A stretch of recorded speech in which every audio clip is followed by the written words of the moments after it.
Face à l'urgence climatique actuelle, de nombreux équipements de plus en plus récents, de plus en plus performants et de plus en plus modernes équipent les véhicules actuellement afin que ces derniers réduisent au mieux leur émission de CO2.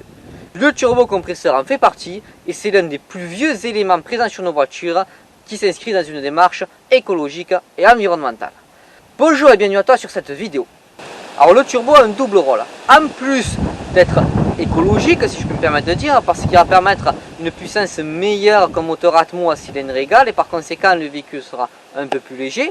Il va permettre également, grâce à son principe de fonctionnement, d'économiser du carburant, son principe de fonctionnement qu'on verra juste après. Le turbo s'inscrit également dans un contexte de performance. Pourquoi? Parce que face à un moteur Atmo, on va avoir besoin d'une cylindrée moindre avec un moteur turbo, puisque le turbo va permettre de gagner des chevaux. Par conséquent, qui dit moins de cylindrée, dit plus de légèreté. Et comme on le sait, le poids c'est l'ennemi de la performance. Le moteur turbo, grâce à son principe de suralimentation, va permettre effectivement d'avoir un véhicule plus léger pour une puissance similaire à un moteur Atmo qui serait plus lourd. Bien, comment fonctionne un moteur turbo? Son principe de fonctionnement est très simple.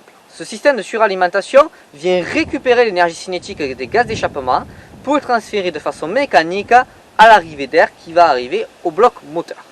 Effectivement, on a une hélice qui est positionnée sur la ligne d'échappement, enfin sur le système d'échappement, où c'est que effectivement cette hélice va être entraînée par les gaz d'échappement.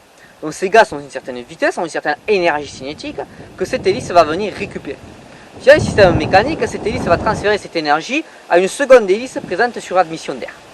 Par conséquent, cette seconde hélice va venir compresser l'air qui arrive au bloc moteur. On ne sera plus sous les 1 bar de la pression atmosphérique classique, mais on sera au-dessus de cette valeur-là. Et par conséquent, qui dit plus de pression à l'intérieur du bloc moteur grâce à cette seconde hélice qui tourne et qui compresse l'air vers le bloc moteur, qui dit plus de pression dans ce bloc moteur, dit par conséquent plus de volume d'oxygène également. Puisque le volume d'oxygène, lui, il est fixe. Si mes souvenirs sont bons, dans l'air, il y a 21% d'oxygène, si je ne me trompe pas. Et par conséquent, comme ça, c'est fixe, ça va évoluer de façon proportionnelle au volume d'air. Donc plus il y aura de volume d'air dans le bloc moteur, plus il y aura d'oxygène. Et plus il y aura d'oxygène, plus la combustion sera optimale et riche. Par conséquent, on vient optimiser la combustion, on vient rajouter, pas du combustible, mais du carburant au système d'explosion. Grâce à ce principe-là, on va venir récupérer davantage de performance, mais également on va venir réduire la consommation de carburant, car on aura besoin de beaucoup moins jouer sur l'injection du carburant afin d'obtenir des performances et de la puissance. Voilà comment fonctionne un turbocompresseur. Bien, maintenant que nous avons vu son principe de fonctionnement global, nous allons nous intéresser aux différents systèmes qui existent de suralimentation vis-à-vis des turbocompresseurs. Car effectivement, il existe plusieurs sortes de turbocompresseurs. Il existe d'abord le turbocompresseur classique, qui est mis sur beaucoup de voitures dites citadines, des trucs comme ça, et qui est quand même un peu moins prisé de nos jours. Ce dernier va s'enclencher qu'à partir d'un certain régime moteur, parce qu'effectivement il faut quand même un certain dynamisme sur la ligne d'échappement pour engager la rotation de la turbine. Donc il a un défaut, il va y avoir ce qu'on appelle un lag, c'est-à-dire un laps de temps qui va s'écouler, qui va être assez important entre le moment où le conducteur appuie sur la pédale d'accélérateur et le moment où le turbo va répondre, puisqu'il va répondre à partir d'un certain régime moteur et pas en dessous de ce dernier. Cela va donc engager une reprise molle au début, puis après un départ assez sec à un moment donné. Ce petit lag est assez contraignant puisqu'il faut l'anticiper et c'est aussi une légère baisse de performance. Donc c'est, on va dire, un petit coup de pied au cul à un moment donné de l'accélération, mais un truc relativement mou au début, qui n'est pas très confortable à l'usage, et également en plus de ça, une baisse de performance. Néanmoins, c'est le système le moins cher à produire car il nécessite qu'un turbo compresseur simple. Le second système, c'est ce qu'on appelle des turbos à géométrie variable. Comme son nom l'indique, la géométrie variable, ça concerne les ailettes du turbo. Les ailettes turbo ont une géométrie qui par conséquent est variable et vont s'adapter au régime moteur pour optimiser leur rotation, la rotation du système et par conséquent optimiser la récupération de l'énergie cinétique des gaz d'échappement.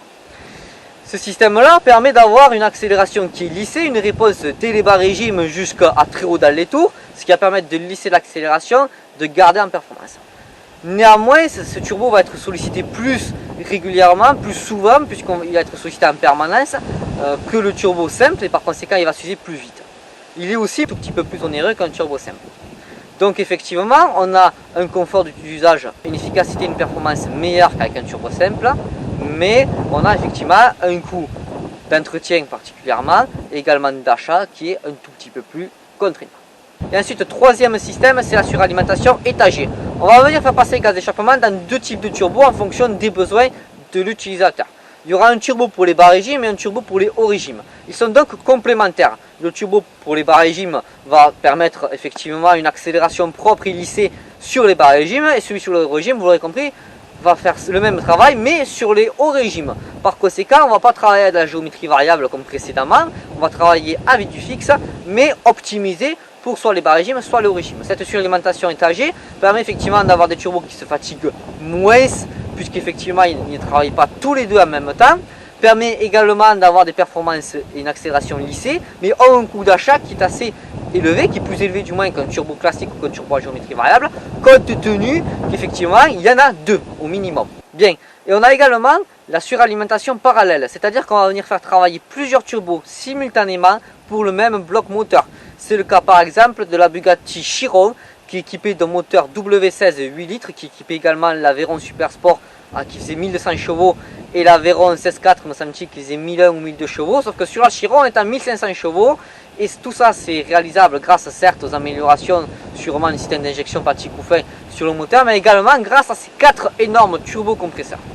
Donc on a également voilà, sur certains moteurs une suralimentation parallèle, c'est-à-dire qu'on a plusieurs turbos qui travaillent de façon simultanée pour optimiser la puissance du moteur. Voilà ce qui concerne les 4 systèmes de suralimentation turbocompresseur. Alors le turbo sur un véhicule, c'est un élément qui doit bénéficier d'une attention particulière car c'est un élément qui est fragile vis-à-vis de ses contraintes mécaniques. Effectivement, un turbo en régime nominal de fonctionnement tourne entre 120 000 et 200 000 tours minute, ce qui est énorme. On atteint même sur une plage maximale 250 000 tours minute et il me semble que le record est pour une Smart Fordo 280 000 tours minute sur sa vitesse de rotation maximale. Donc c'est quand même un turbo, un élément qui est soumis à des contraintes mécaniques énormes et par conséquent il faut en prendre soin. Donc le turbo c'est un élément assez fragile auquel il faut faire attention parce que ça peut avoir des conséquences potentiellement graves en cas de gros problèmes, comme par exemple si le moteur s'emballe, il y a de l'huile qui passe sur le système d'admission d'air à cause d'un turbo usagé, mais le moteur s'emballe et à ce moment-là c'est assez complexe. D'ailleurs je vous invite, si ce n'est pas déjà le cas, si vous ne l'avez pas déjà fait, à regarder la vidéo que j'ai réalisée sur l'emballement moteur. Voilà, comment réagir face à un emballement moteur. J'ai fait une vidéo sur ça, je vous invite à la regarder si ça n'a pas déjà été fait, parce qu'effectivement face à une situation d'urgence pareille, il faut avoir les bons réflexes, et encore faut-il savoir les bons réflexes qu'il faut avoir. Et c'est important d'avoir ces notions-là parce qu'effectivement, ça peut éviter des conséquences potentiellement graves. Voilà, donc j'espère que cette vidéo vous a plu. Je vous remercie de l'avoir regardé en entier et je vous dis à la prochaine dans une prochaine vidéo.